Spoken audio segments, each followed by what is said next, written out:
Bonjour, je suis Mister Emma et vous regardez Archi-Urbain. Pour la 4e année consécutive, j'ai le plaisir d'organiser les Sustainable Architecture Days de l'Archi Week qui se dérouleront les 12, 13 et 14 novembre prochains. Le dimanche 12 novembre en matinée, vous pourrez visiter le parc Pierre-Paulus ainsi que la place Marie-Janson à Saint-Gilles et je vous propose de découvrir directement les deux projets en compagnie de leurs architectes et urbanistes. La demande de la commune, elle s'inscrit dans un contrat de quartier. C'est un concours qui a été lancé en 2018, soutenu par le Baumeister, et la demande était de rénover un espace public. La situation existante, c'était un chœur. Il y avait d'ailleurs la forme d'un espèce de diamant qui était entouré d'une espèce de glacis de croûte de parking, d'espace pour la voiture, d'espace asphalté. Donc il y avait aussi une espèce de difficulté de connecter les logements, le bord de la ville, les fronts bâtis avec ce qui se passe à l'intérieur. Il y avait une association qui faisait un petit peu vivre les espaces. Tout stand avait fait un bon travail. Ils ont fait cette mission d'occupation temporaire pour aussi activer l'espace et chercher à déterminer les usages. Ils disaient que c'était nécessaire un petit peu de réorienter, de structurer ces différents usages. Il y avait aussi l'envie d'un espace un petit peu plus vert. On avait envie de sortir de l'atmosphère très urbaine, minérale, du parvis et de trouver quelque chose de différent. Donc les enjeux sociétaux et les enjeux écologiques étaient au même niveau, structurer un petit peu l'approche. On a toujours imaginé qu'il y avait une continuité entre le parvis de Saint-Gilles et la rue Jourdan qui continue ici. Et on a même imaginé que ce parvis pouvait s'allonger encore plus jusqu'à la place d'Illens. On est rentré avec des idées assez simples. C'est donc un plan incliné. Ce plan incliné arrive sur un espace métropolitain comme le parvis de Saint-Gilles, qui est un lieu hyper fréquenté. Donc un plan incliné, donc l'eau qui ruisselle, on va la capter et là on organise des espaces pour l'eau, des grands nus linéaires qu'on voit juste là. Vous voyez un petit peu, il y a de la végétation un petit peu différente du gazon, il y a les arbres et ça va donc ralentir l'eau qui descend sur cette pente et qui donc dans le futur avec des grands orages par exemple risque d'être trop importante aussi sur les parties basses de la ville.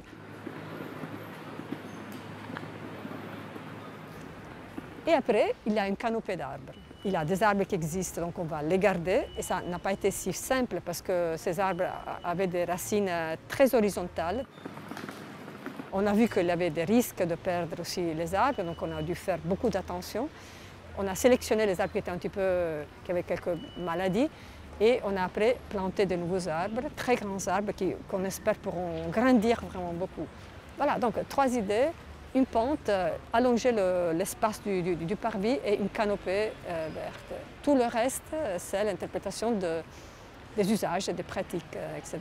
Ces dernières années, on a vu de nombreuses places publiques se rénover à Bruxelles, mais principalement de manière minérale. Ici, à la place Marie-Janson, on voit un projet qui est très très vert. Alors je me suis demandé, et je leur ai surtout demandé, si les défis climatiques avaient changé leurs pratiques. Alors je crois que c'est des préoccupations qui, je parle dans notre bureau, mais je pense aussi déjà chez Paola et depuis bien longtemps, c'est des préoccupations qui sont présentes depuis quelques années. On est conscient de ça et il y a déjà eu plusieurs projets qui sont chaque fois une forme d'expérimentation d'une réponse par rapport à ça. Ce qui se passe maintenant, c'est que le changement il est tendanciel. Tous les bureaux, je pense, en tout cas dans les bons contextes, comme c'est le cas pour le moment à Bruxelles, pense maintenant la ville, la transformation de la ville sous ces critères-là. Et c'est des critères qui sont contraignants. Parce qu'en fait, si on veut s'adapter au changement climatique dans des villes qui sont plus chaudes, plus sèches ou qui doivent subir des épisodes pluvieux, plus forts, plus violents, en fait, ça requiert de l'espace. On parle beaucoup par exemple, de l'espace pour l'eau, ça requiert de végétaliser plus pour créer des zones d'ombre. Donc, en fait, c'est des nouveaux dispositifs qu'on pourrait dire techniques ou bioclimatiques.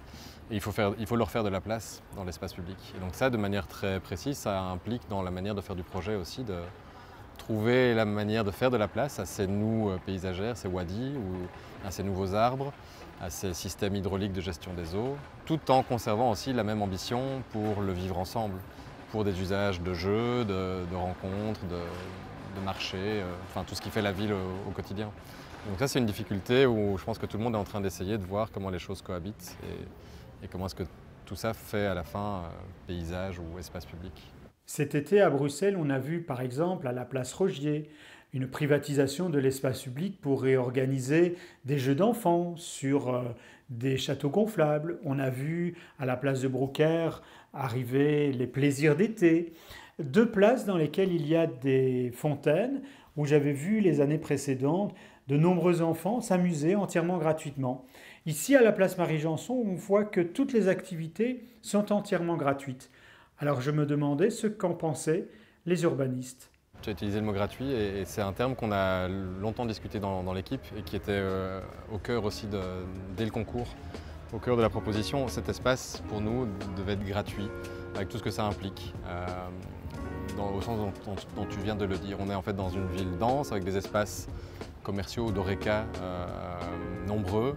Et donc ça nous semblait vraiment primordial de pouvoir offrir la gratuité. Cette gratuité, elle amène aussi une forme d'inclusion en fait, des populations, des gens qui se rencontrent. Parce que c'est gratuit, vient qui veut, y faire ce qu'il veut dans le respect des uns et des autres. Mais donc cette gratuité-là, elle a vraiment porté aussi des choix de dessin, de revêtement de matériaux, etc. Des décisions de projet ont été portées par ça. La générosité d'un kiosque non programmé, donc le kiosque carré qui est là, qui est libre et qui en fait attend qui voudra y faire une fête, une chorale ou un marché, c'est dans ce sens-là aussi. Mais pour nous, c'était vraiment une question de rééquilibrer le parvis.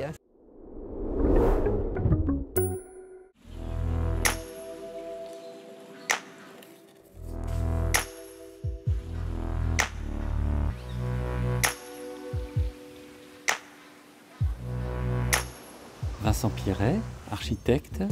Je travaille pour le bureau Le Droit Pierret-Paulet.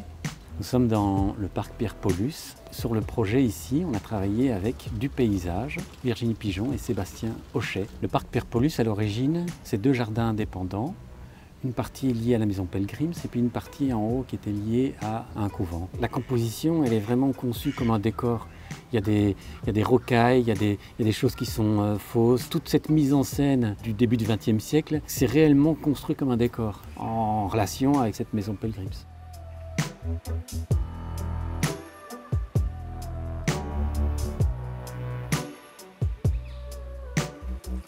Il y a des sources qui étaient naturellement présentes sur le lieu et puis qui donnent lieu à des fontaines. L'eau sort d'ici, c'est entièrement naturel, elle vient ici et puis elle rentre dans la cascatelle. Et tout ceci a été restauré et c'est un parcours d'eau qui va arriver jusqu'au bassin, qui va passer à travers tout et puis qui va être la naissance du petit ruisseau, le Elsbeek, qui va rejoindre la Seine, un petit peu plus bas.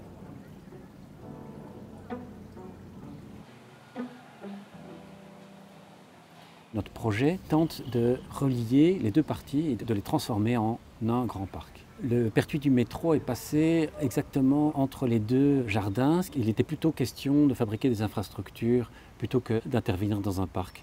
Et donc ils ont mis un mur en béton préfabriqué qui a renforcé cette différenciation qu'il y avait entre ces deux espaces. Et donc avec une pente, on a remis tout ça en connexion et c'est d'ailleurs connexion le mot qu'on a utilisé pour défendre le projet lors du concours d'architecture qui a eu lieu il y a quelques années. Nous, notre rôle ici, c'était de réarchitecturer ce travail-là. Avec les paysagistes, on a essayé de mettre en relation tous les éléments qui étaient dans ce jardin, c'est-à-dire le boulodrome, le cercle pour personnes âgées, l'entrée de l'école et puis ces deux jardins. Hop là, je l'ai vu. Boulodrome, c'était un lieu assez particulier, peu connu. On y accédait par la cour arrière de l'Académie de dessin de Saint-Gilles. On devait rentrer par la rue Hôtel des Monnaies, rentrer dans cette cour, et puis on découvrait ce lieu complètement en dehors du temps.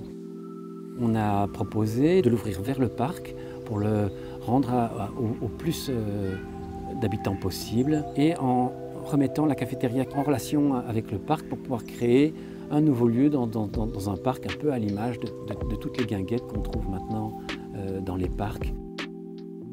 Le mur qu'on voit ici derrière, c'est une espèce de non-architecture à la base. Il n'y a pas de... C'est juste une clôture entre un parc et puis ce qui était à la base des entrepôts, des ateliers en intérieur d'îlots, comme il y en a beaucoup à Bruxelles. Aujourd'hui, la façade du Boulodrome, elle doit encore être flanquée d'un auvent qui va permettre de protéger l'intérieur de la surchauffe. On fait du logement social en tant qu'architecte et ici on a fait du logement social pour les moineaux. Donc les nichoirs ils ont été intégrés dans le mur et quand l'auvent sera là, on va avoir toute une composition avec ces nichoirs qui deviennent un élément décoratif et qui sont prolongés par l'auvent qui va venir. La question du réemploi elle est centrale ici dans le parc pour des raisons éthiques mais aussi économiques. Donc il y a différentes choses qui ont été conservées. Ça va des garde-corps qui ont été démontés, repeints et puis remis en place. Il y a évidemment la qualité intrinsèque de toutes les rocailles, etc. qui est vraiment une évidence. Et puis aussi à l'intérieur, toutes les questions qui sont liées aussi bien au mobilier qu'au carrelage, plutôt que de tout démolir.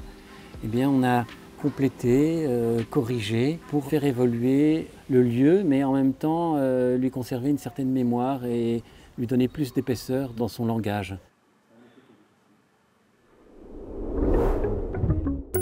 Ces deux espaces publics sont à visiter le 12 novembre prochain dans le cadre des Sustainable Architecture Days de l'Archi-Week en compagnie de leurs architectes et urbanistes. Plus d'infos sur archiurbain.be ainsi que sur le site de l'Archi-Week.